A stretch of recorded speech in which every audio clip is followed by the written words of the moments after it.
Welcome, guys. This is a bonus episode of Conspirinormal. We're starting to do this now. In the past, we have had various listeners on the show, and I have usually appended those to the main show, and usually they've ended up being like about 2 hours to 2 hour and 30-minute monstrosities. So I really wanted to try to do like bonus episodes, and you guys may have noticed that we've done this twice now, and this is just something that I think that the kind of the listener segments could kind of deserve their own little show. So we have on a listener. We have on our friend Jules Hansen. And welcome, Jules. Welcome to Conspirinormal. I know that you're a listener, and what I'm curious about right at the moment is how you found this show. Well, an acquaintance or a friend of mine was on the show. Well, it was last year sometime, and he'd mentioned it, and I listened to the episode, and I thought, oh my gosh, this kind of stuff exists. Of course it does. And I started listening to it, and it's like, okay, I am not a researcher into these kind of things. I do not read books on these kind of things. And I really, really want to share some of my experiences before they start getting, before I start learning more about stuff from the outside. Because I don't want somebody to say, "Oh, he got that idea from wherever." It's like, no. I haven't read books on this. I want to share it because this is original stuff that happened to me. Yeah. And I'm not taking it as some influence from some outside, whatever the case may be. So, and I believe you're referring to when we had Ren Collier and we had, I think his name was Matt Ashley, who was a friend of Yep. Ren's that is also goes to the OTO Lodge there with him, and we had them on talking about Russian cosmism. Right. Yeah. I believe that was last year. So you're friends with Matt. You know him. Yeah, I do. But I don't know anything about the OTO Lodge or anything of that sort. I don't even know what that is. Cool. Gotcha. Yeah. No problem. Yeah. So let me throw something out there and see how it resonates, because I think that a lot of this stuff, once you hear it, it kind of falls between no duh and no shit. It's like, oh my gosh, of course it should work that way. And the first thing is that the brain does not actually store information, not in the long term.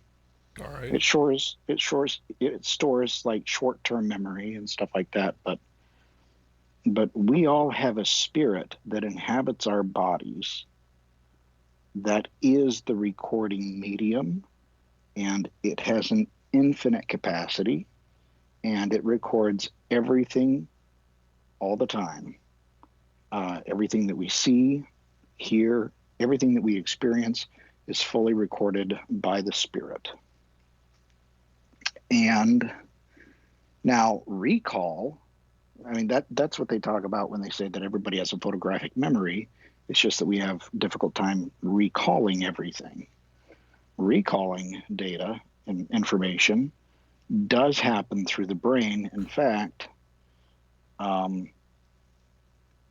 our brain recalls it. Our brain is only able to recall information that was recorded through it. Best analogy I can give is like on a server or a hard drive. If you I've got a storage network, it has petabytes of disk space, but I only need to allocate, let's say, 100 gigs to my server that I'm standing up on this virtual machine. So I can reach into this pool of disk space and I can allocate the disk space that I need, and I can assign it to that server, and bring my server up. And as far as my server is concerned, its world exists within that 100 gigs of space. It doesn't know about the petabytes that exist beyond beyond it within the storage network. Yes. Yeah. It can read and write, and it can read write data to that segment, but it can only read that which it has written. And that's kind of like how when our spirits know vast amounts of our history throughout all eternity. Our spirits are eternal, and when they inhabit this body, suddenly we have amnesia of everything else that has happened before us, everything that happened before we got here. And at that point, when your spirit's in your body, you can only recall that which is written to your spiritual hard drive through your physical senses. So that kind of levels the playing field for everybody and giving everybody amnesia to start off kind of on a level playing field when we're born. Now, our spirits, being eternal, are not subject to time, not in the same way that we are subject to time in our physical body. And when you have a near-death experience, a lot of people say that their life flashes before their eyes. Well, what's happening there, and that's what happened to me, was that when your spirit is in the process of leaving your body, your consciousness, your conscious awareness instantaneously becomes aware of all the information that your spirit has recorded throughout your entire life, because you're transitioning from the physical world where time is applicable over to the spirit world where time is a malleable construct. And as you're leaving and moving into the eternal realm, you instantly become aware of everything that your spirit has recorded throughout your entire body, throughout your entire life. And as you become aware of all of this all at once, that is the act of your life flashing before your eyes. This is the concept of the life review, correct? That Well, you're kind of talking about. yes. Now, typically, my understanding is that if you are consciously aware and awake when you are making that transition, when you have that moment of, let's say, impact, when you are the sudden realization of, oh my gosh, I'm going to die, and a moment of, it kind of had a shock or a moment of panic, that's usually when you have that your entire life flash before your eyes. Now, I know that others have had a life review kind of as a portion of a near-death experience, but when it comes as a shock, it's like you are consciously awake, and let's say, car accident or whatever, something major and catastrophic happens, and the life flashes before your eyes kind of as your spirit is leaving the body. And so that's, well, and furthermore, once the spirit has left the body, you can start to regain an awareness of all of the other areas of knowledge that you have been restricted from accessing through through the physical body, this physical veil, the veil of that knowledge is the body itself. And not only that, the physical mechanism that is your brain. Yes. Yeah. Specifically, yeah, because your spirit cannot regurgitate information out that it was not part of recording. So that's how the recollection through the brain and the neurotransmitters and the and all of the synapses and everything that's going on in the brain. But I was at Emory University. They were doing functional MRIs on people's brain, and they were mapping oxygen consumption with these fMRIs, and they could actually see somebody retrieving a thought, and they could see the neural impulses traveling along. And it's like, they're looking at the cabling, and they're looking at these wires, the neurons and all the brain's wiring, and going, my gosh, how does this store information? And it's like, gosh, you fools, you're looking at the wire. It's like you're looking at a hard drive cable and asking, all this data goes back and forth on this hard drive cable. Yes. How does that hard drive cable store all that data? And it's like, you fools, if you just acknowledge the existence of a hard drive. Yes. Yes. Yeah. I absolutely hear you. We are talking about a mechanism. We are not talking about the force that's behind it. Yeah. Yeah. So when you have had that out-of-body experience, different people have different experiences. And I think that it's largely governed by what their belief is beforehand. Because what your belief is really kind of dictates what you're going to see. Because I think to a person, whatever they see, they're not surprised by it. In fact, they feel calm about it. They feel like everything's okay. Now, I'm sure there's others that have had other experiences, but like I said, I've not done a whole lot of reading or research on this outside of my own experiences. But I think that your experience when you die kind of is a function of what your core beliefs are to begin with. Okay. I mean, if you, so I don't know. What do you think?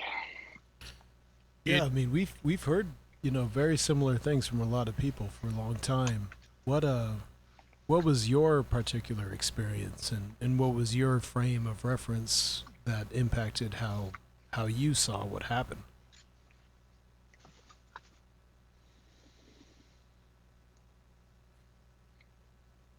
Well, the specifics of my experience, I don't like to go into. Okay, that's fine. Because a lot of people I've kind of mentioned it to some people, and I don't know.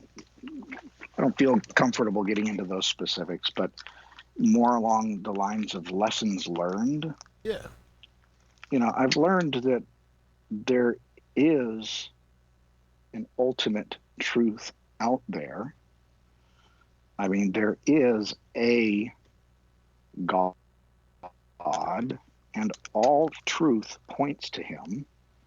And the more truth you can identify, the more accurate, it's like the more truths you can identify, and the better your understanding of who that original creator is.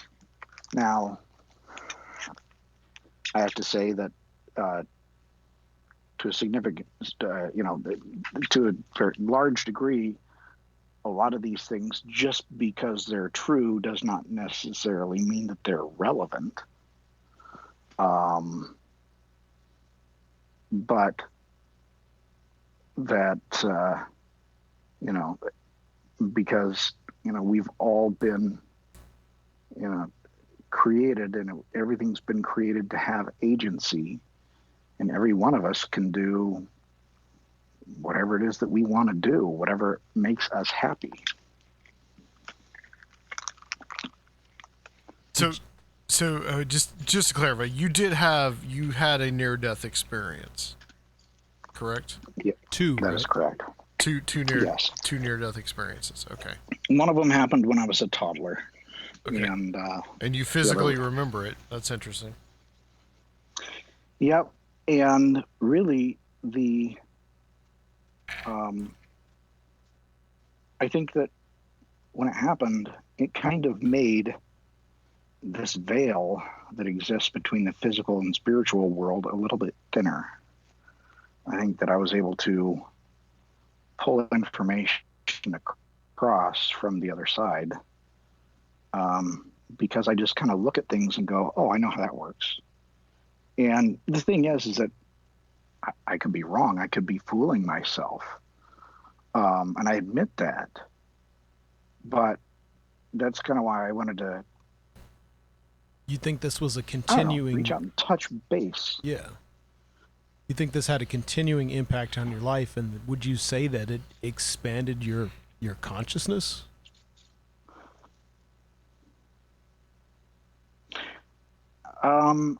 I guess, yeah, I suppose that's a fair way of putting it. I gained an awareness of, I would say, data that was stored outside of my primary partition, let's say, where, this segment of my spirit and brain that I'm recording all this data to in the life, like we all are.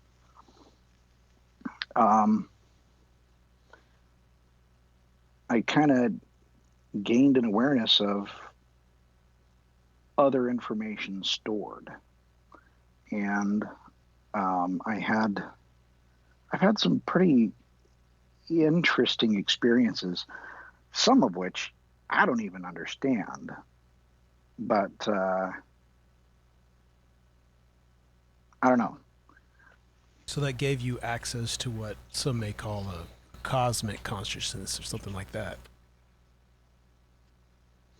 Like a non-local storage, like you referred to, of infinite space, infinite information that you could have at least a glimpse into. Almost like a Akashic records kind of thing, for lack of a better term, yeah. Well, my perception of it is that, our spirit, the spirit that inhabits our bodies is eternal, which means that we have always existed and always and forever will exist, which in turn means that we exist outside of space and time, which then means that we can move through space and time interdimensionally as in our spirit form. So before we were born into this body, we had, each of us gained some levels of knowledge about things, and all of us, by the nature of this physical veil, this body, none of us are able to recall any of that information. So I think, from my perspective, it seems like I have gained access or an awareness to that information. Right. But as far as a cosmic awareness, I'm not sure that, I don't know, the phrase doesn't really resonate with me. That's okay. It's just semantics, but it seems like it's what you experienced was a more Western conception, as in you still felt a survival of some kind of some kind of ego, of some kind of that you were a singular thing. There was not a dissolution of the ego into some greater consciousness. You were still an individual thing. Am I correct with that? Oh, absolutely. Okay. And I can tell you this, that I'll tell you this with absolute certitude, that there's no such thing as a dead atheist. I mean, Yeah. because when you die and you continue to exist, it's like, well, you want to rethink, maybe you should reconsider that notion. Because it's that, and as you become aware of everything that has happened before, and I mean, yeah, there's no such thing as a dead atheist. I can say that with absolute certainty. I want to ask you this. So you've had these two near-death experiences. Have you had any experiences that have to deal with ghostly phenomenon, or even with the so-called alien abduction phenomenon? Have you had any kind of experiences like that yourself? No. Well, okay. Yes and no. Okay. With ghosts or that type of phenomenon, yes, absolutely yes. But as far as abduction, no. Or just Not that I'm aware contact with of. something that you may see as like the other, essentially.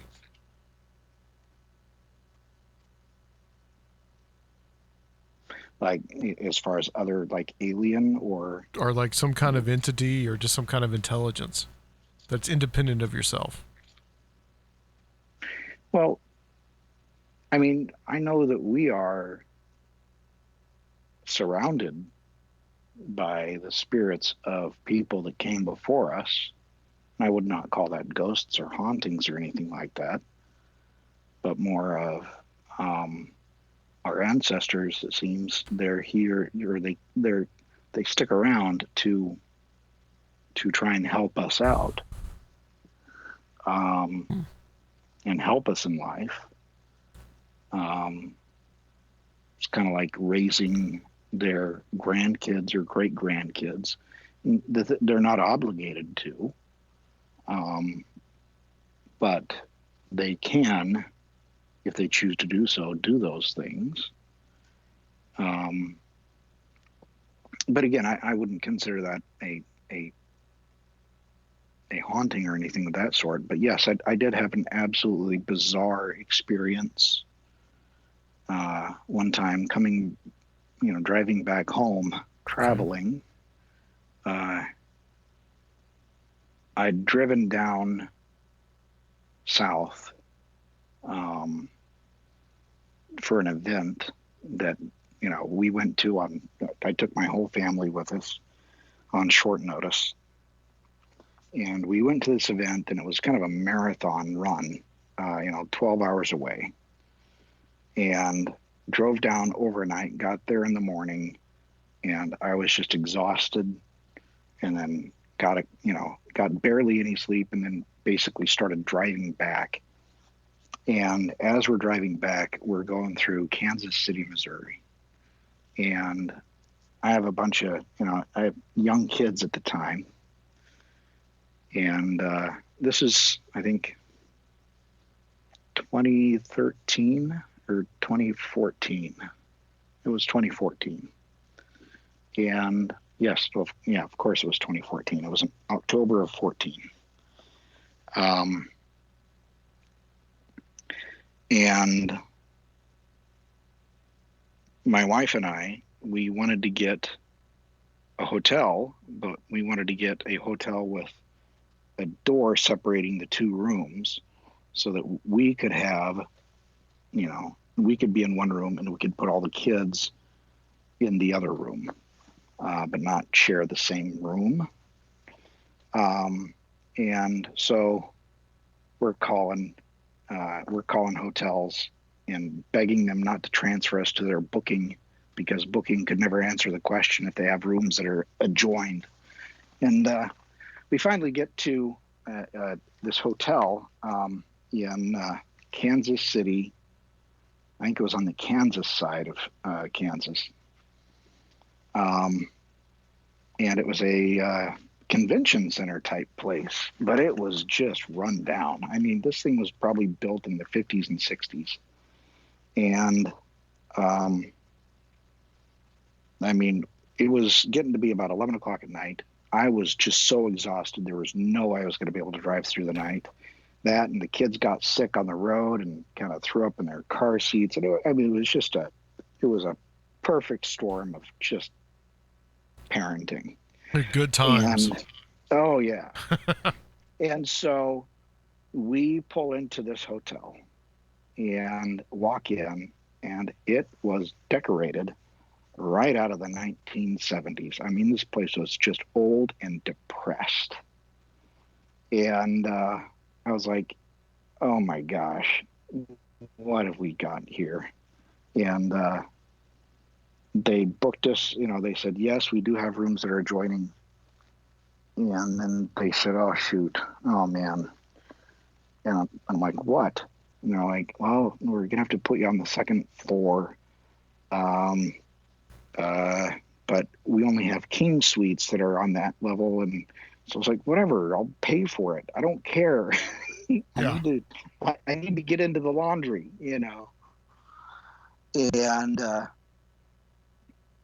And so we get to the room, and the room is just a mess. I mean, it's like an oversized stuffed purple chair and a massive oversized lamp in the corner that it was just, literally straight out of the 70s decorations. And it was just, it smelled musty, and it was like, I don't care. It's, so we put the kids to bed, and then I started cleaning out the car and got everything and went to the laundry. Well, in order to get to the laundry, you had to pass through the exercise room. So you have to go up a few steps. So it's on the second floor. I had to go up about 6 steps and scan my card to open up the exercise room. As soon as I open up the room, it goes from the musty old, air smell of the hotel. And I open up the door, and I'm hit with 60 years worth of sweat. In this room, it was body odor. It was like, oh my gosh. This was just an olfactory experience. And there's a TV on the wall that is just blaring CNN at full volume, and treadmills. And it's like, but I'm walking through this little exercise room with mirrors on the walls, and kind of mirrored ceiling, and kind of dimly lit. But this laundry room was all white linoleum and very brightly lit. And as I'm walking towards it, I smell, the smell profile changes to fresh laundry detergent, and just, it's just a nice clean smell, and it's brightly lit. And I'm like, this place is just weird. And so I load the stuff into the washing machine, and I noticed this door in the corner. I'm like, I kind of look at it, and I'm looking at it, and I wonder where this goes. And it's locked. And so, all right, I don't care. I check it out. And then I go back to the laundry started. And when it came time to switch it to the dryer, I went back to the room, and I was like, okay, this door is just, I got to find out. And I looked at the lock, and it was just a privacy lock. It didn't, it wasn't a security, real security lock. So I just took my hotel room key, and I just kind of slid it into the privacy lock, like it was keyed, but it just had a, lock on it like you'd see on your bathroom door. So I just popped the door open, and I opened the door, and immediately to my right is this old, rusted out drinking fountain, and this trail of hardened water leading to this drain And I'm looking at it, and it's like this thing must have failed back in the 80s and just leaked for years and years and years. And it's like I just kind of take note of it, not really looking at it directly, but just kind of I'm aware of it, and it's like, okay, I'm looking for a light switch, and I'm looking, just kind of poking my head in, and I looking for a light switch. There's no light switch, but then I realize this room is too bright. There's too much light in this room for this. And I looked up at the ceiling, and all the lights had burnt out, but the light in the far corner of this room was dimly lit, and it was just a fluorescent bulb that was just and it was like just giving off a barely faint glow. My eyes adjusted to the light, and I could see lockers on the far wall. I could see that this is a showering room, or this is a restroom changing room, locker room. And I'm kind of squinting in the darkness. My eyes adjust, and I'm just kind of taking this in. It's like, oh my gosh, this is a nightmare room. And it's like, I should be scared, but I'm not scared at all. I'm curious. And I see that still there's too much light in this room. And I noticed that there was kind of like an orange glow kind of in the middle of the room, but I couldn't quite tell if it was like, your eyes adjusting to the darkness. If you've been looking at a bright light and you look at, you look away, you kind of see the I don't know, the halo or the optical, the spots that you see, once your eyes have been kind of looking at something bright and switching to a dark light. Usually it's green, but this is orange. And I remember walking up to it to like get a closer look at it. And then the next thing I remember, I'm standing outside of the room, the door's closed, and the dryer is dry. And it's like, I didn't think a whole lot of it. I was like, I just immediately reverted to, oh, I need to get the clothes out that have dried and take it back to the room. And my wife said, oh, the clothes are dry already? And I'm like, yeah, I guess. And so it was time to just go to sleep. And that's almost like a missing time kind of thing. Well, not only was it missing time, but it wasn't missing time because the clothes were dry and clean. But I wasn't gone for any great length of time, because when I came back, my wife was surprised that they were dry already.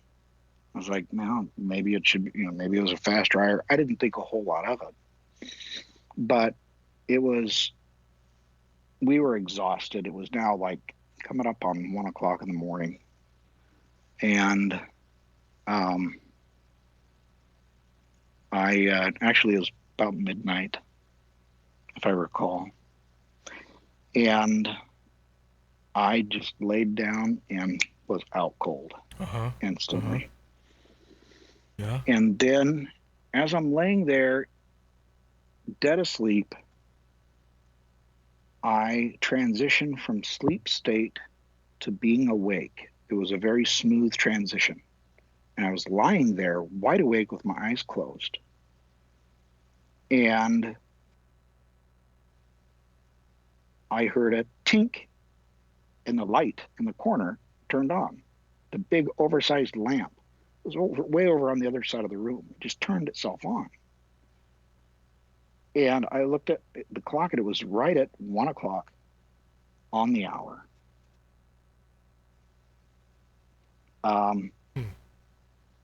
Actually, thinking back on it, it was, I went to bed at 1.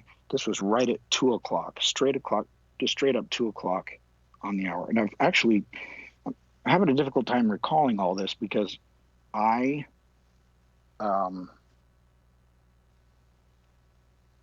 I've never actually told this story to anybody before. So this is my first time telling it. So I'm trying to recall the specific details. Sure, But I so understand. I anyway, mean, it's been 5 years, right? yeah. Yeah. So anyway, um, right at 2 o'clock, the light turned on. I mean, I heard the click of the lamp, and the light came on, and I was like, "What the heck?" And I got up and I turned the light off, and I wasn't scared by it. I was just like, kind of curious, and so I would laid back down and went to sleep. And then once again, exactly 1 hour later, I transitioned from dead asleep to wide awake, lying there in bed, and the lamp went tink, and the light came on. I'm like, what is going on? And this is 3 a.m. I went over and I turned off the light, and this time I unplugged it. And now, in the doors that separate the two rooms, right in front of the door, we had a toddler that was sleeping in it was like a little toddler tent, that she couldn't get out of, and wander, toddle away from. But I had her little sleeping bag inside of it, and she loved it. She loved sleeping in it. And we'd set that right in front of the doorway, but between the two doors to the rooms. And so she was asleep in her tent, and I mentioned this, of course, because after at 3 o'clock, when the light turned on a second time, I went over and turned it off, and I unplugged it, and then I laid back down again and instantly fell asleep. And at 4 a.m., once again, on the hour, I transitioned from dead asleep to awake with my eyes closed, and I hear the lamp go tink, but of course this time it doesn't turn on because it's unplugged. And Wow. I heard it go tink, and then with my eyes closed, I felt something run from the lamp through the bed, through me, towards the door between the rooms. And at that moment, my baby, who was asleep, sound asleep, screamed out in her sleep as it was running towards her. And then it disappeared. It was like, okay, what the hell's going on? I was like freaked out by that. But actually, you know what? To be honest with you, I wasn't freaked out by it. I was totally cool with it. It was like, and I just kind of went, would you leave us alone? And at that point, nothing else happened, but I did have an interesting dream that I could recall in the morning, but I didn't recall it that night. And that was that when I had went into that room and touched the orange glow, or as I approached it, I instantly transitioned into this realm, and it's difficult to describe. I was kind of standing there, but there was nothing to be standing on. I was present in this orange glow.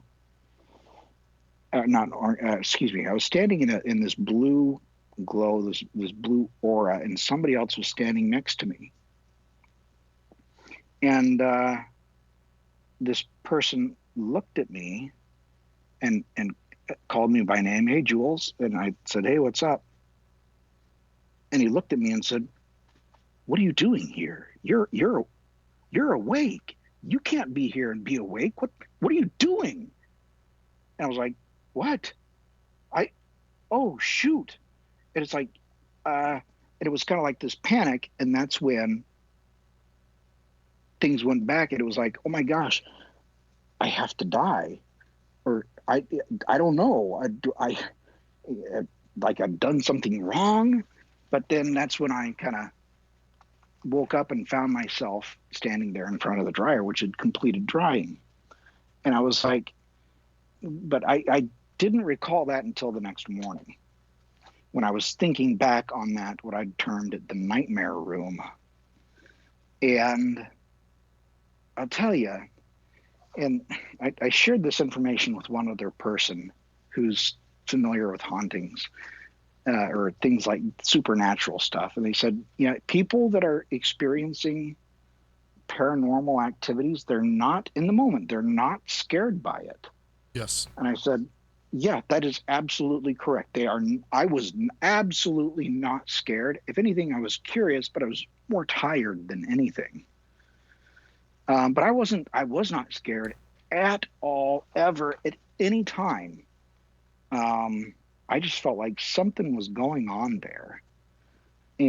But I felt this attraction. I wanted to go back to that place. And it's like, and this person I spoke with said, yes, that's another component to these supernatural events, is that you feel drawn to these things. They're not scary. They're just they're curious events that take place that are in the moment. They're not scary, but you feel an attraction to those things. And I'm like, I want to go back. And I did go back a year later, and I opened up the nightmare room, and they'd cleaned everything up. Everything was clean. The water fountain had been put back together. The lime had been cleaned off this floor. I mean, they had thrown in their dead exercise equipment, and it was just kind of thrown in there haphazardly. That was all gone, or it was straightened up, and new light bulbs had been installed. But what was interesting is that it was like, okay, I've got to record this nightmare room. And I took out my phone and I walked into the hotel and I walked in, and it was pretty much exactly 1 year later. I took out my phone and started recording, but just as I went to open the door, my phone locked up and it went to a white screen and rebooted. It was like, what? And so when it booted back up, I was like waiting for my phone to boot up so I could open up the door. So I was like, no, man, I got to get this reveal.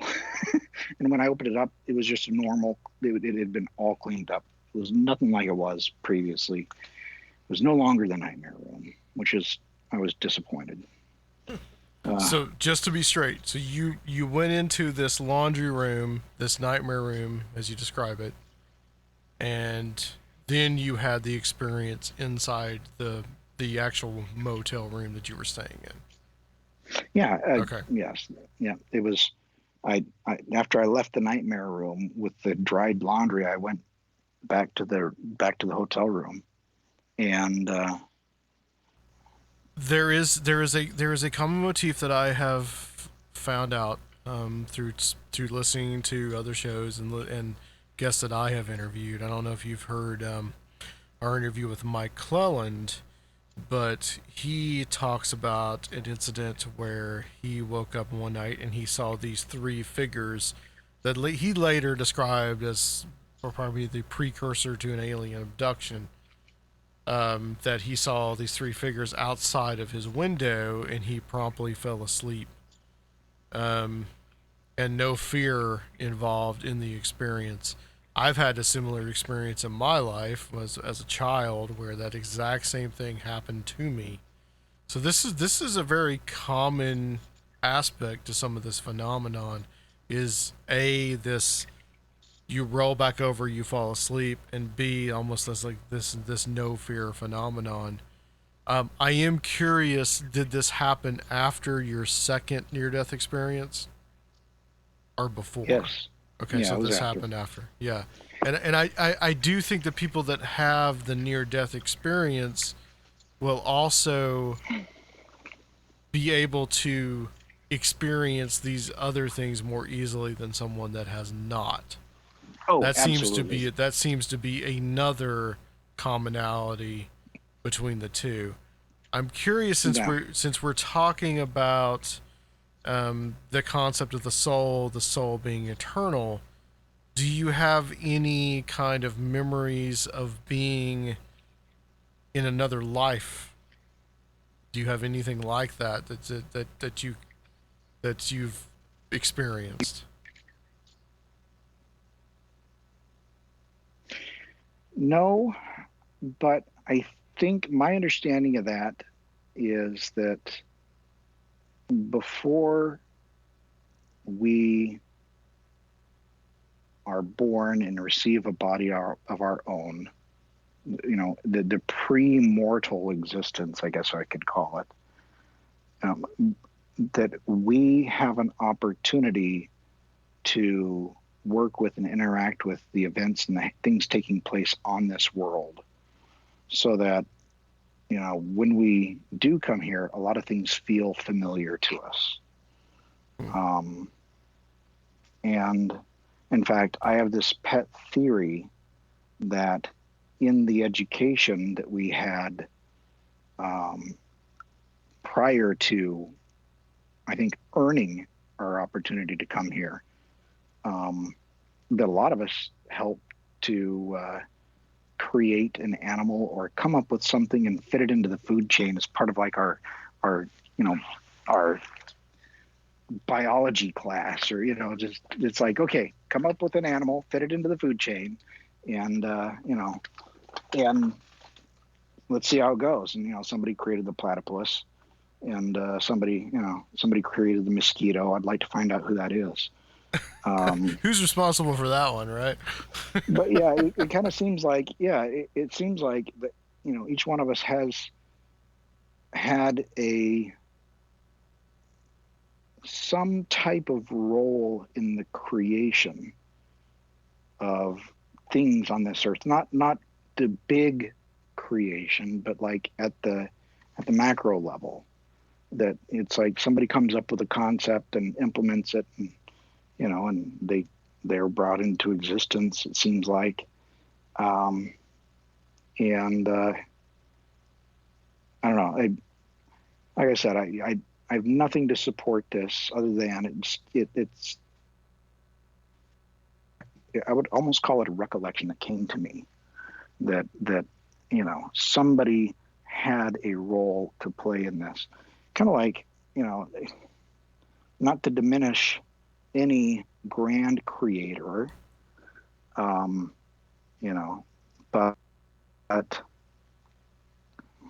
even then, the act of creation and the word creation in the Bible is reserved for Elohim, and everything that took place after he created was done. It was forming things and just taking what he had created and just forming it into different things and changing things around. And I think that maybe not all of us, but very many of us, if we were interested and wanted to, could have had had a participation in that activity in some smaller way. And it kind of, I don't know, it's like just to give us maybe a sense of stewardship over all of this that we have, to a certain extent, I kind of think. But I mean, it's Almost like we create as spirits this reality, this physical reality. Is that kind of where you're going with that? well, In some small way, we help to create this physical reality. yes, our attitude does determine our altitude. I mean, if a lot of the new age thinking, there is truth to it because it works, but how that truth integrates into the great overall truth, overarching truth. Yes, we are creators. We are born and we are put on this earth to create. We are the only ones that, we are the only species that have an eternal spirit body that exists after this death. None of the animals do, to my knowledge. And we,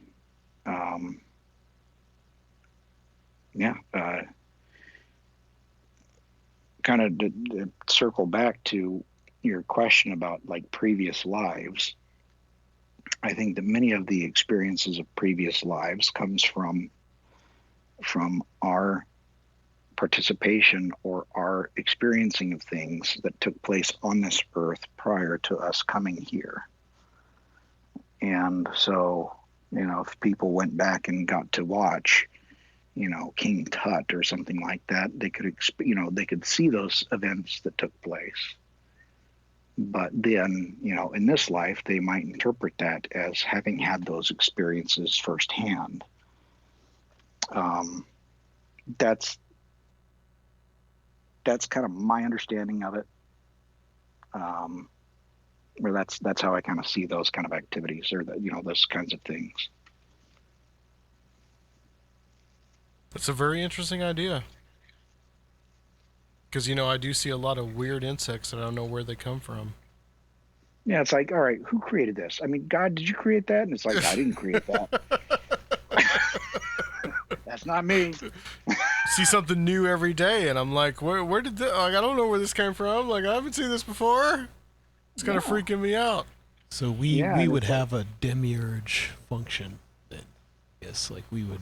Yeah, it almost feels like very much deputized by a larger intelligence. Yeah, like a Gnosticism kind of matrix kind of idea. Yeah. Well, what it is it's really not that mysterious, again, from my understanding of it. My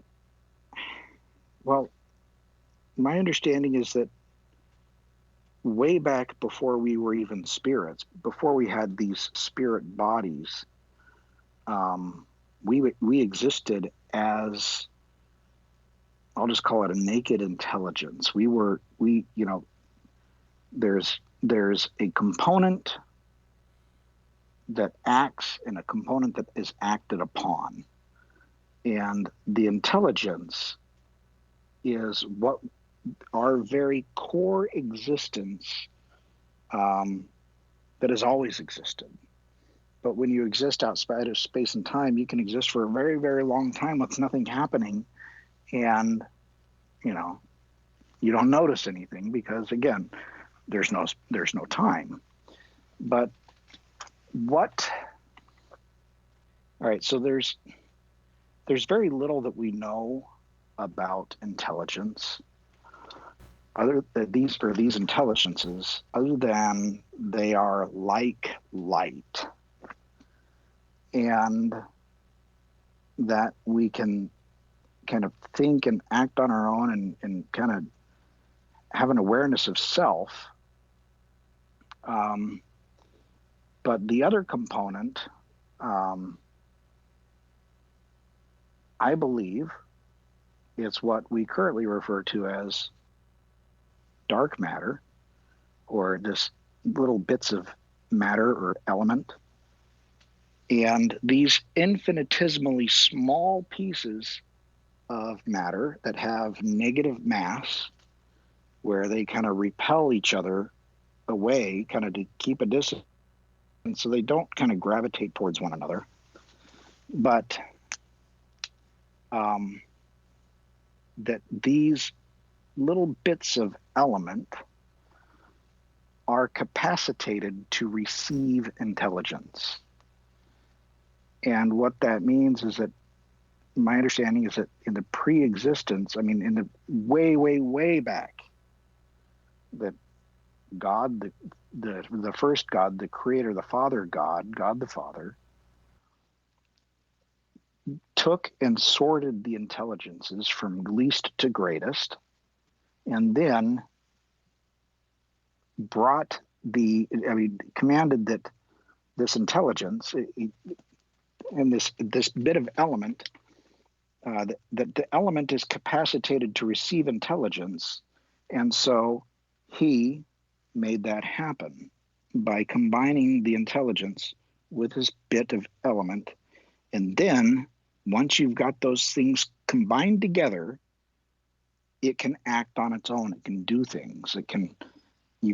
And God, because that's his creation, can say, okay, bring a few more in, and he gives everything a pattern, and he gets the whole thing spinning, and says, okay, and you've got an atom, a hydrogen atom, and it's, I don't know, maybe 1 million bits of element and intelligence all in that little atom, but he can talk to it. He can tell it to do things, and it will obey. And then but that act of getting the element into the intelligence, that is the very act of creation, and that act is reserved for Elohim, because everything after that is just forming things. That, when, you bring in another molecule or two of oxygen, and you've got water, and, but Jesus said, I don't want water, I want wine, a high grade of wine, please. And then it knew what to do, and it listened to him because he was there. I mean, from the very beginning of the creation period, he was there, and it knows him, and it honors him, and it obeys. And so when Jesus performed the miracles of healing the blind man, or telling the cripple to take up his bed and walk, that he was saying to those little bits of element and intelligence, hey, kids, get in your places, shape up. And they listen and they obey. And I think that when he spat into the mud and put the mud in the man's eyes, personally, I think that was because the man did not have eyeballs, and he needed some more elements in that area. So it's like, all right, here's some mud, pack it in your eyes, now go wash in the river. And it's like, because there needed to be more elements there in order to turn into eyeballs and eyelids and the socket and whatever else was missing. And so, because through his power and who he was, he could command everything.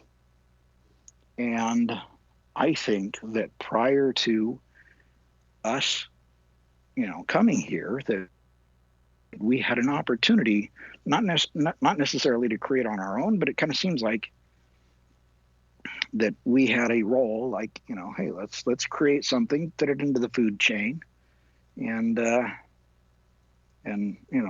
let's see how it goes. And that was kind of part of the learning process prior to us coming here, it seems.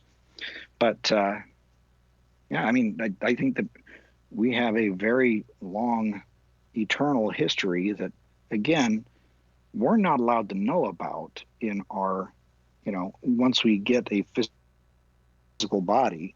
It's like all of that is forgotten. We're not allowed to know that stuff. In fact,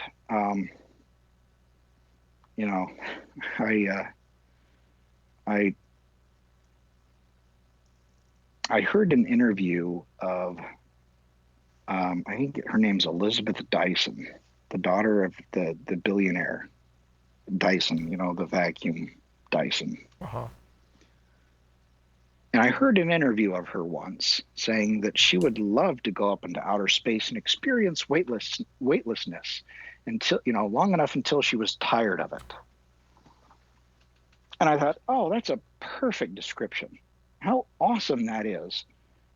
It's something that's very non-specific, but it's a yet personally specific amount of time. I would like to go out and experience weightlessness until I'm done with it. You know, I can't tell you how long it's going to be, but I will know when I'm done, and I'll tell you. You know, I thought that's awesome.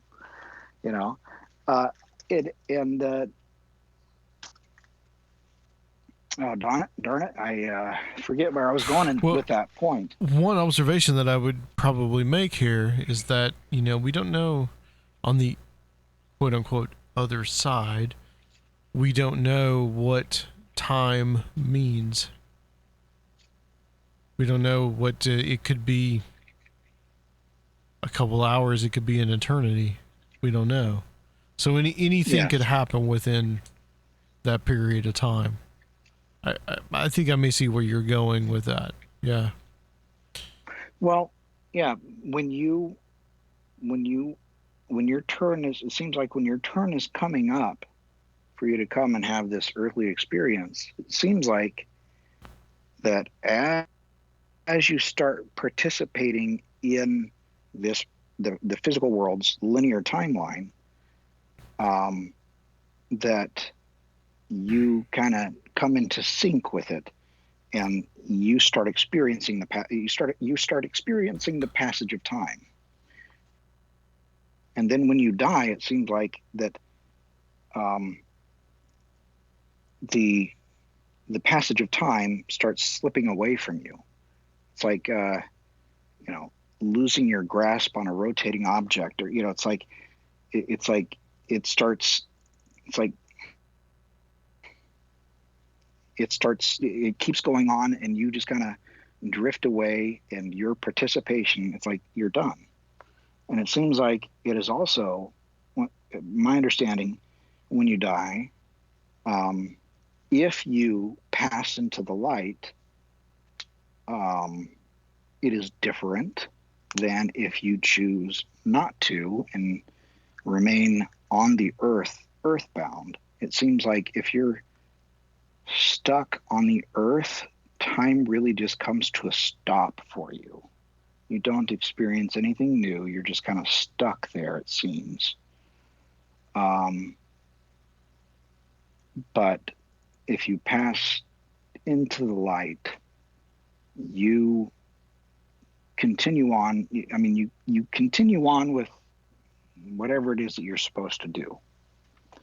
And that, it seems, also includes learning and being able to come back and help your, members of your family, your children or your grandchildren or great grandchildren, or your those that came after you.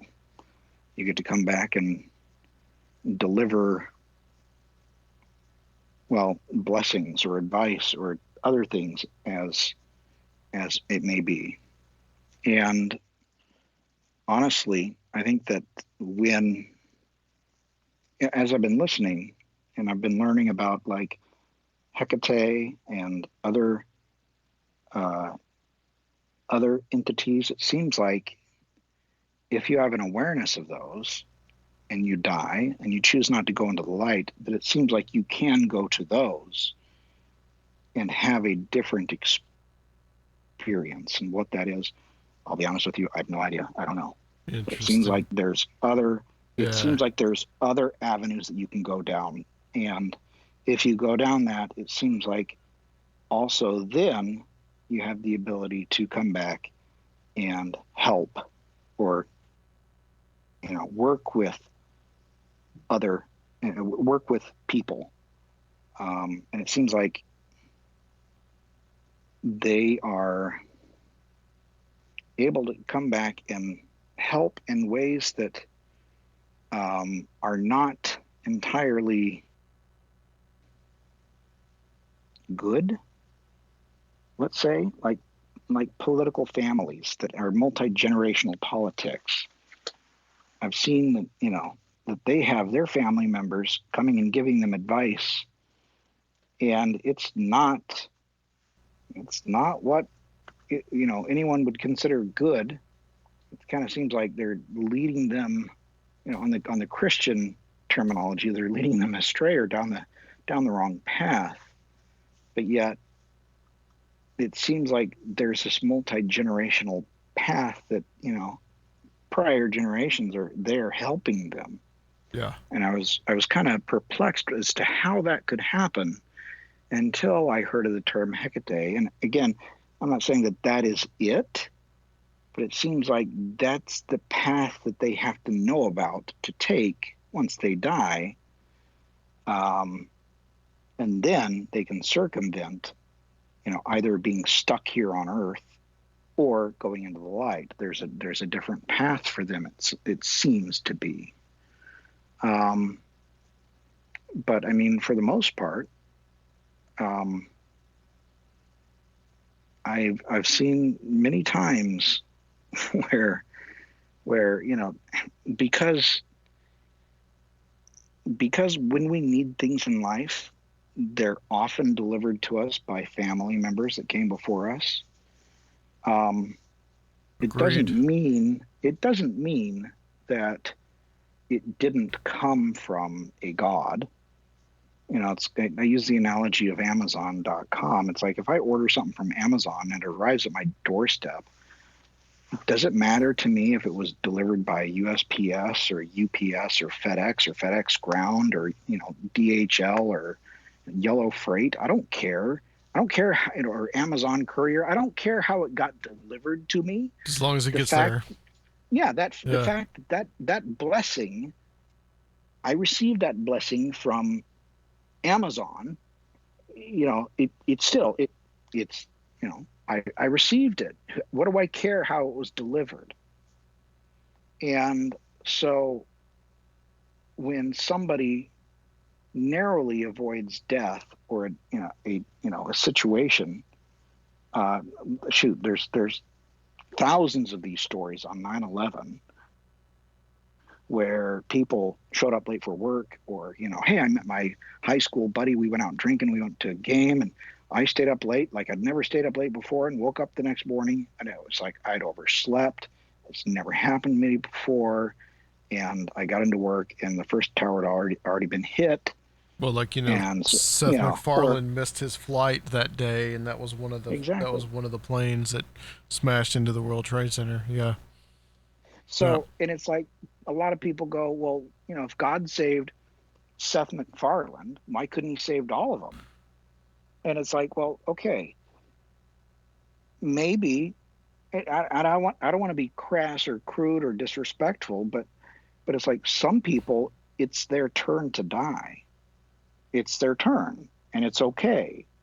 Even though we have difficulty with that in this realm, it's inevitable. We're all going to die, and when it's their time, it's their time.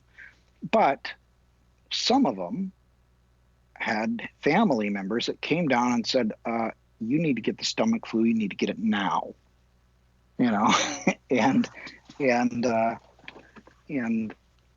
so, or, it's like, didn't feel well that morning, or I just kept hitting the snooze button. And that's something that I'm very, very aware of, is that,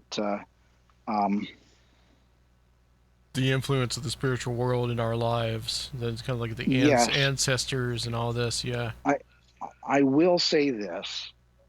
When I was outside of my body, I went and visited my wife and told her that something was wrong. And she was standing in the kitchen at the sink. And as soon as I entered the room, she looked up from the sink, and I spoke to her spirit, and I said things, and her spirit, we had a conversation, but and this is part of the things that happen on the spiritual side, are not experienced in the physical realm. It's not something that they actually experience, because in reality, she was standing there at the sink, and all she remembered was like, something's happened. Something's happened to Jules. Oh my gosh. And she was like, she was aware that something had just happened to me, but that it was going to be okay. And So anyway, I was talking to her spirit, and in talking to her after that, she said, "Yeah, I was standing there at the sink, and I just remembered thinking instantly, "My God, something's wrong." And and whatever it was, I was going to be okay. So that when the phone call came, she was not surprised by it. She just knew, okay, I need to get to the hospital, you know. And so I was able to talk to her spirit, and her spirit was able to talk to me, and yet her consciousness was never aware of that conversation.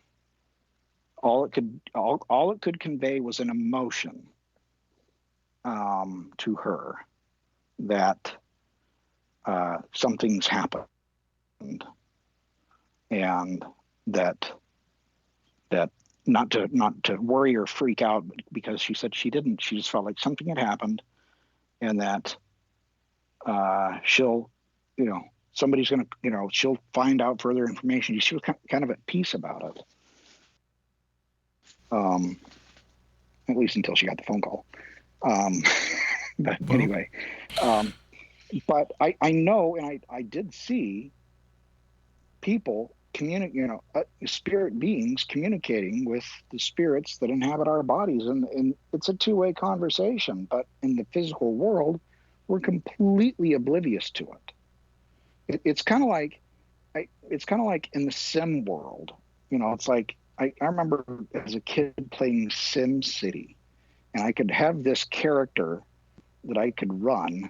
I know this is way old, and they've got much better game systems out there, but it's like I remember that I could play this game through this character inside of my PC, and I was totally in control of his life and everything that happened in that life.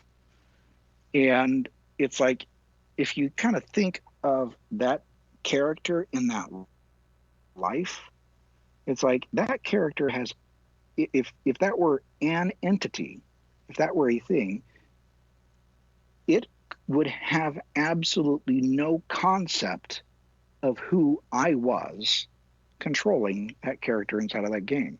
It has no concept of the things that I'm aware of as I'm navigating that character through its sim world. Yeah, this is the kind of like the simulation idea. Yeah. Yep. Well, it's not a simulation. It's an abstraction is what it is. Our spirits are aware of so many things going on around us that they cannot even begin to tell us about, because again, that's behind the abstraction layer. It's not that we are living in a simulation. No, I don't believe that we are. But it's kind of like Plato in his cave, watching the shadows on the cave, in a similar vein to that. But if you, that character inside of that virtual world has no concept of me that's running him. Similarly, we are living in this world, and we have no concept really of the spirit that is animating our bodies, and or the things that our spirit is aware of when we are when we are in this life. Our spirits are aware of so much more of what's going on, and I think that's why when we have these paranormal experiences, we're not bothered by them, because at some internal level, this is normal. Right. It's a normal function of the universe. Yeah. Well, in that abstracted reality that is the spirit world, our internal spirit is aware of it. And it's like, I think that, just like I remember getting so frustrated at my stupid sim character and pounding the keyboard and just, finally giving up. And it's like, when I see people that have chronic anxiety, it's like, I wonder if that's their spirit going, "What the hell are you doing?" Or just screaming at them, because they're not doing the right thing, or they're off on the wrong path, or they've missed an opportunity that they should have. It's like their spirit is just screaming at them, and it's like the physical body just responds to it like, what did I do wrong? It's like it just kind of reacts with just this massive anxiety attack, because it's like, no, you dummy, you're on the wrong path, or who knows. I mean, but it seems like I've kind of noticed those types of things. And again, this is not universal. I mean, it's like, aspirin can help you with a headache only if your headache is being caused by something that aspirin can help. You know what I mean? If your headache is caused by a brain tumor, aspirin's going to do nothing for you, or whatever the case may be. But I'm not saying that every case of anxiety is caused by that type of scenario. I'm just saying that there is a good number of them that, to me, or to my understanding, that they are caused by that. And it's like when I see these things, I kind of instantly become aware of the things that are taking place behind the scenes to bring that into the physical existence. Well, Jules, I think this has been extremely interesting. I want to thank you for coming on and talking about this, and maybe sometime we can get you back on, Jules, to talk about if you ever feel comfortable about talking your near death experiences, we can have you on talking about that. But I definitely want to thank you for coming on the show and sharing your ideas. I mean, this has been very, very extremely enlightening. Absolutely. I've really enjoyed it. Yeah, certainly. My pleasure. Like I said, I kind of wanted to share these things because it's like, now that I've kind of become aware of this podcast and I'm kind of learning about these things, I don't want to be influenced or say that oh yeah, he got those ideas from wherever. And it's like, no, that's not the case. A lot of people come up with these understandings because it just so happens that they're true. Yeah. That's how things really work. And I think that you've had the personal experiences to validate these ideas that you have as well. Yeah, absolutely. Yeah, and Jacques Vallée and that whole thing of the spiritual nature of technology. Absolutely, there's everything must be created spiritually before it's created temporally, and once it's created spiritually, multiple people can get the same idea at the same time that are on the same frequency, and that's where you see two people inventing the television at the same time. Yes. On different parts of the world. Yes. And it's because there's components that are created. It's like they figure things out and then we figure things out. And same thing with nuclear weapons. They figure it out and then that knowledge gets conveyed to us. And that explains why the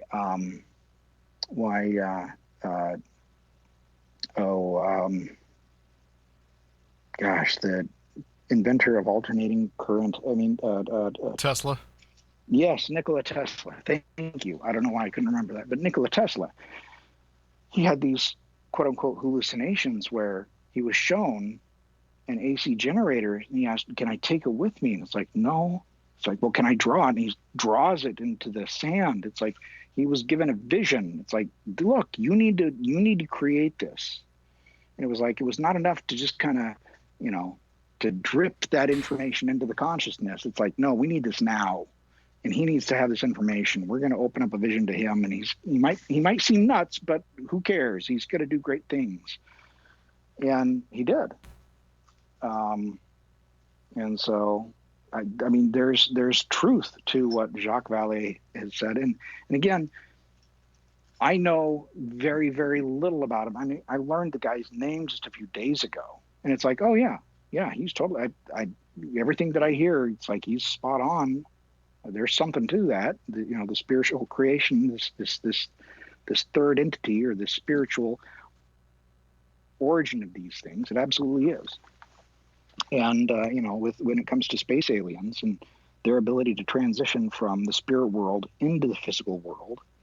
It's like they have that ability, and it's an ability that we do not have, but they have obtained that ability because of their level of intelligence. And they, it seems like that they keep cloning themselves, but they don't have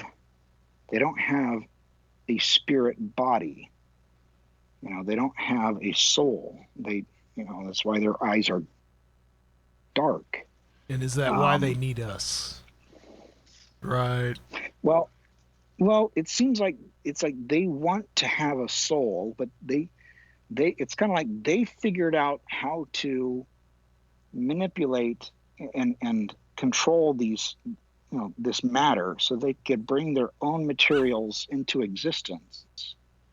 And it seems like they are able to command those elements, and it's, and what they create is a biological mechanism that if you were to do a DNA test on the metal or whatever whatever this stuff is, that is retrieved from, flying saucer crash, I'm sure that there will be a DNA signature to these things, because that's how every biological thing is created, is through the DNA encoding. But they have the ability to create these biological machines that are an extension of them, in that they can control it with thought, and it works and operates at that spiritually connected level.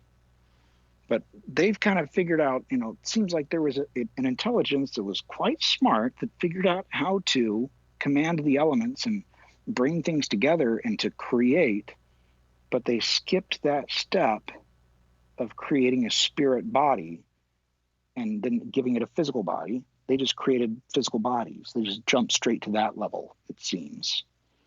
But they have the ability to come into this dimension where they experience the passage of time, and then they can depart this dimension and go back into the non-material world where they can travel through space and time, it seems.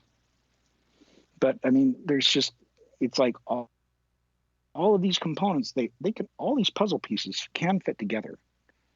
And it's like, yes, they do fit together, because there is a truth to it. And like I said, a lot of that truth might be irrelevant, but it doesn't make it any less true. Well, Jules, this has been extremely fascinating. This has been a fascinating discussion. We went a little longer than I think we were going to, but yeah. I really appreciate you coming on and doing it. Thank you so much. Yes, thank you. I think that we may do this again to have a little more of a far-ranging discussion. Not that this wasn't far-ranging, but yeah. Well, yeah. If you'd like to do it, let me know. All over the place. Yeah, I'd be happy to. Thank you. That's how it goes. Yeah. Well, excellent. We're gonna close this out. I want to thank you guys for listening to this extra special bonus episode of Conspirinormal, and we'll be back with the main show at some point. We'll talk to you later. Peace out.